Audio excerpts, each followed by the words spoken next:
মই আছোঁ ওদালগুৰি জিলাৰ ভৈৰৱকুণ্ড। এটি পিকনিক স্পট। ইয়াতে বহুত দূৰৰ পৰা মানুহ আহে। তো আপোনালোকে চাইছে ইয়াতে কিমান ধুনীয়া প্লেচ। আজিৰ দিনত বহুত হাজাৰ মানুহ ইয়াতে পিকনিক খাই আছে। তো ইয়াতে মাইকৰ চাউণ্ড, বক্সৰ চাউণ্ড, তো বিভিন্ন চাউণ্ডৰ কাৰণে হয়তো মোৰ মাতটো আপোনালোকে শুনিবলৈ টান পাইছে। তো ইয়াতে চাওক কিমান ধুনীয়া এটা পৰিৱেশ আৰু বিভিন্ন জেগাৰ পৰা মানুহ আহিছে। ইয়াতে নদীত গা ধুই আছে, পিকনিক খাই আছে। তো চাওক এই কি ধুনীয়া পৰিৱেশ।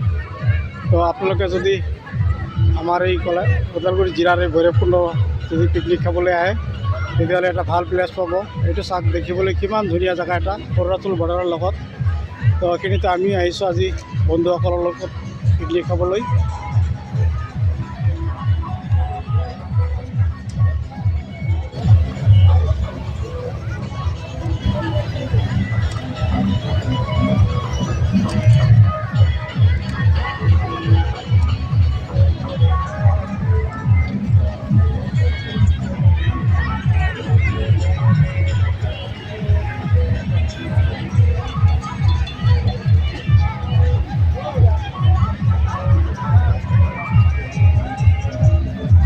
চাওক চাৰিওফালে কি ধুনীয়া পৰিৱেশ। যোনফালে চাব সেইফালে মানুহ আছে, যোনফালে চাব সেইফালে মানুহ আছে। কিমান ধুনীয়া পৰিৱেশ এটা। বহুত দূৰ দূৰণিৰ পৰা ইয়াতে মানুহ আহে। হয় লোহিত, কিবা কৈছা নেকি? ক কিবা কৈছা? সেইফালে যাবি? অঁ বহুত মানুহ আছে এইফালে, একদম বহুত ধুনীয়া। ইয়াত নদীৰ মাজত এটা সাঁকো আছে। তো সাঁকোৰ মাজেৰে মানুহ পাৰ হৈছে, ইপাৰৰ পৰা সিপাৰলৈ গৈছে। বহুত ধুনীয়া পৰিৱেশ। আমি ইয়াতে ফুৰিবলৈ আহিছোঁ।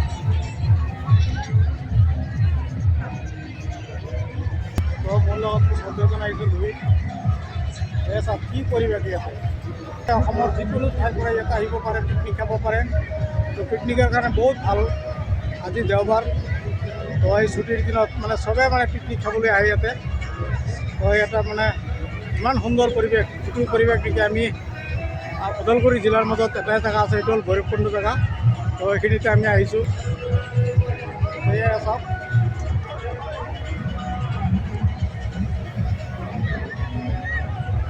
মোৰ পিছফালে আগফালে চবফালে মানুহে মানুহ আৰু লোকাৰণ্য হৈছে। তো গৰমো লাগিছে, মই জেকেট পিন্ধি আহিছিলোঁ।